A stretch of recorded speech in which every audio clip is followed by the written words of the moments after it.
Hello everyone, if you have your own paranormal experiences you'd like to share, please send them to our channel. Remember, we're not looking for fiction, but real accounts of unexplained events. Stay safe out there, and remember, not all ghosts are scary. Some just need help finding their way home. In the summer of 1974, in a quiet suburb of Culver City, California, a woman named Doris Bither moved into a small, weathered home with her 4 children. At first glance, the house on Braddock Drive looked ordinary, a modest single-story with peeling white paint and a sagging fence that creaked whenever the wind shifted. But behind that plain exterior, a nightmare was about to unfold. Doris was a troubled woman. Her past was filled with hardship, abusive relationships, financial instability, and constant struggles to raise her children alone.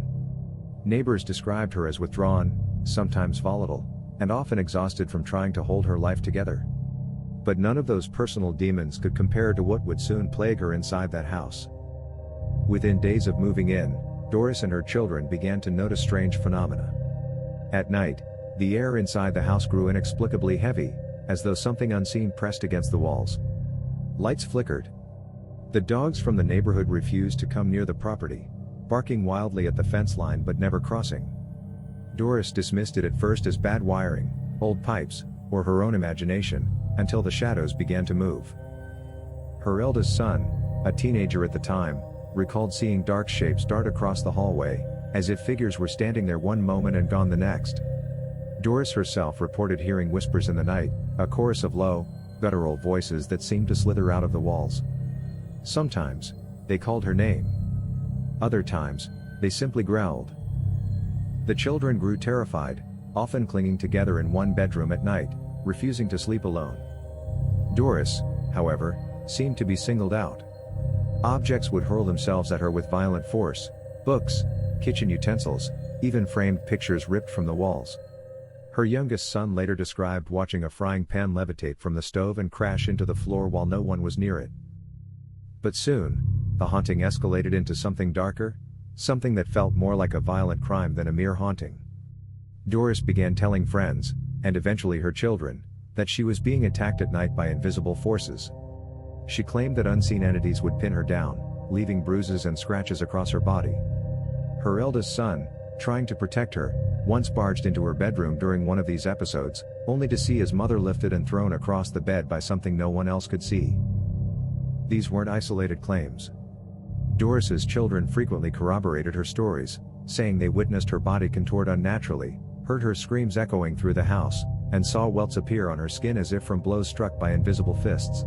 By this point, the house had become a living crime scene, but there was no suspect the police could arrest. Doris, desperate and terrified, sought help.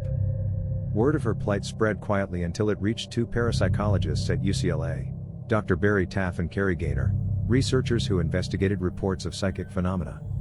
Skeptical but intrigued, they agreed to visit the Bither home. What they found would become one of the most chilling and controversial paranormal investigations in American history. When Dr. Barry Taff and Carrie Gaynor first drove up to the weathered house on Braddock Drive, they weren't expecting much. Both men had worked with UCLA's parapsychology laboratory, and most of the cases they investigated ended up being explainable: overactive imaginations, family stress, bad wiring, or outright hoaxes. Still, they brought along a small team of graduate students and technicians, carrying cameras, microphones, and notebooks. The moment they stepped inside Doris Bither's home, though, something felt wrong. The air was stifling, heavy with an almost electrical charge that made their skin prickle. The house was dim despite the California sunlight streaming through the windows, and the atmosphere seemed watchful, as if the walls themselves were waiting for something to happen. Doris greeted them nervously. She was a thin woman in her early 30s, with tired eyes and a jittery energy. Her children hovered in the background, silent but watchful. Barry and Carrie began their questioning, standard procedure for cases like this. Had she ever experienced paranormal activity before? Did she have a history of mental illness? Was she under stress? Doris admitted to a difficult past, but she was firm: what was happening in this house was real. To prove it, she guided them into the small living room, where most of the activity seemed to occur. The room was cluttered: old furniture, stacks of laundry, toys scattered by her youngest child. But what caught the investigators' attention was the atmosphere. One student later wrote that the room felt alive, like standing inside a charged storm cloud. Not long after they settled in, the first event occurred. A heavy bookshelf in the corner suddenly creaked and shuddered, as if something had slammed into it. Moments later, a picture frame on the wall shook violently, then fell, shattering across the floor. Everyone froze. Doris stood pale and trembling. "It wants you to know it's here," she whispered. The team quickly set up equipment: cameras with infrared film, tape recorders, electromagnetic detectors. They watched as objects continued to stir without explanation: a chair dragging itself a few inches across the floor, cabinet doors rattling, a light bulb flickering and bursting in its socket. But the most disturbing evidence came from the children. Doris's teenage son pulled Carrie aside and said, "You think this is just a ghost? It's not. It hurts her. It hurts her." He described, in painful detail, the nightly assaults Doris endured, how he and his siblings would sometimes hear her screams and rush into the room, only to see her thrown onto the bed or pinned by invisible hands. Barry and Carrie were shaken. They had never encountered claims of sexual assault by an unseen force. It sounded insane, and yet, the bruises on Doris's arms and thighs, the scratches across her chest, told a story her words couldn't. The investigators decided to conduct multiple sessions in the house, bringing larger groups of witnesses and more sophisticated equipment. Over time, nearly 30 people, scientists, students, and observers, would claim to have witnessed the phenomena. One of the most chilling incidents came late one evening, when Doris sat in the living room surrounded by the research team. She was tense, rocking slightly, muttering that they were near. Suddenly, glowing arcs of light began to dance around her body, streaks of greenish-blue energy that crackled and flared like lightning bolts contained within the room. Cameras clicked furiously, and some of the photographs would later show strange, luminous shapes surrounding Doris's head and torso, bending and twisting in ways light shouldn't behave. Whatever was in that house wasn't just playing tricks. It was violent. It was intelligent. And it seemed determined to torment Doris Bither until she broke. Despite the strange photographs and dozens of witnesses who swore they saw unexplainable lights and moving objects, the real terror remained what Doris herself endured at night. Her children often heard her screams before they saw her injuries. She would stumble out of her bedroom, disheveled, with bruises forming across her thighs and arms. Sometimes, red scratches would appear on her stomach or back in jagged lines, as if carved by claws. On one particularly harrowing night, Doris's eldest son claimed he entered her room after hearing her shrieks and saw her body lift from the mattress, held in midair as though an invisible force had pinned her wrists and ankles. Her head whipped back, her mouth frozen in a silent scream. Then, as if dropped by unseen hands, she fell hard onto the bed. Her son swore he could feel the air in the room vibrating, humming with static electricity. When Barry Taff and Carrie Gaynor heard these accounts, they were torn. On one hand, they were trained to approach everything with skepticism.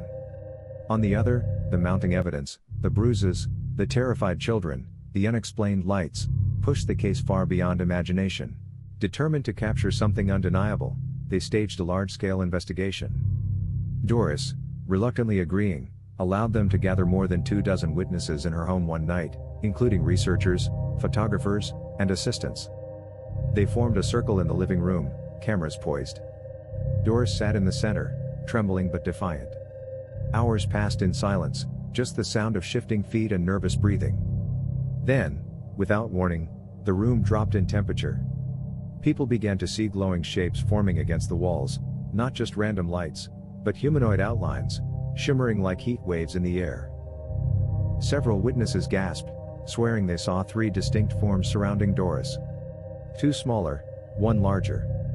The entities seemed to hover, half visible, their shapes bending the light.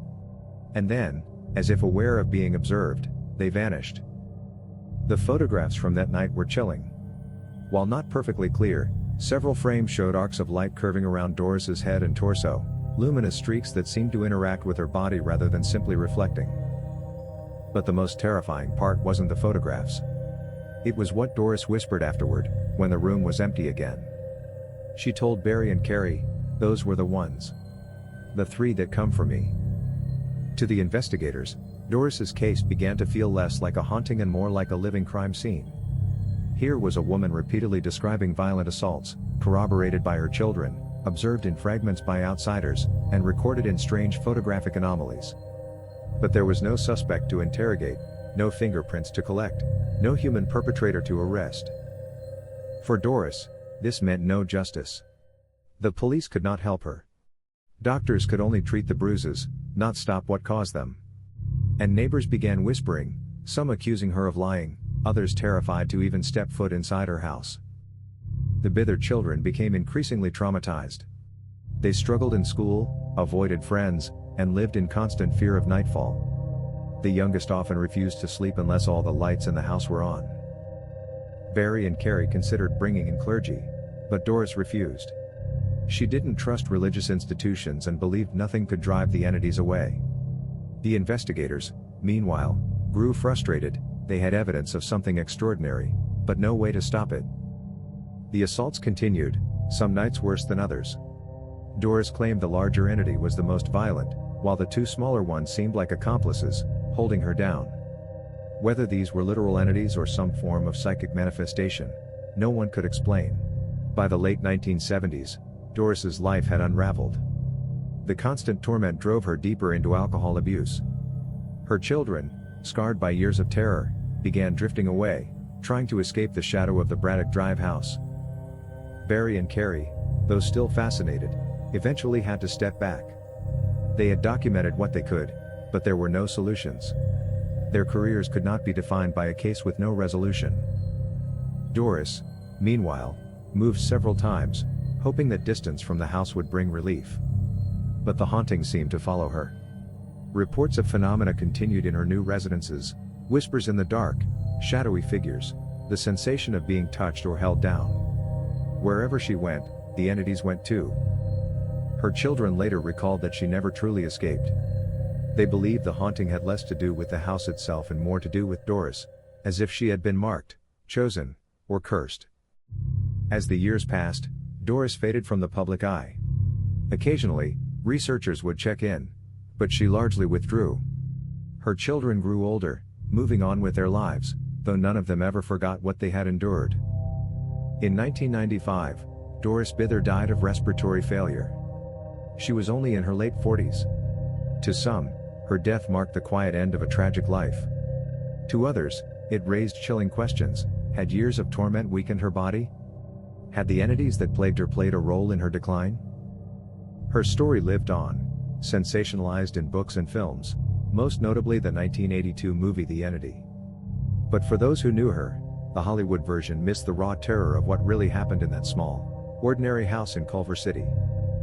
To this day, the case of Doris Bither remains one of the most disturbing intersections of true crime and the paranormal. There were witnesses, photographs, physical injuries, the kinds of things skeptics always demand in haunting cases. And yet, it still defies explanation. Some psychologists argue Doris's trauma and instability created a powerful psychosomatic illusion, amplified by the suggestibility of her children and investigators. Others believe she manifested poltergeist activity herself, her repressed pain exploding into physical phenomena. But then there are those who look at the photographs, the eyewitness accounts of glowing figures, and the bruises that appeared in real time, and they conclude something darker was at play. Something not human. The case forces us to confront a terrifying thought. What if the most violent predators in our world are not people at all, but unseen forces capable of cruelty beyond comprehension? For Doris Bither, the haunting was no ghost story. It was a crime without a suspect, a sentence without a trial, a nightmare she could never wake from. And perhaps, in some unseen corner of the world, those entities still linger, waiting for someone else to call their name. Hey everyone, thanks so much for listening. If you enjoyed the video, please hit that like and subscribe button, and then share it with your friends. Your support helps us grow and create even more awesome content. We appreciate you being part of the journey.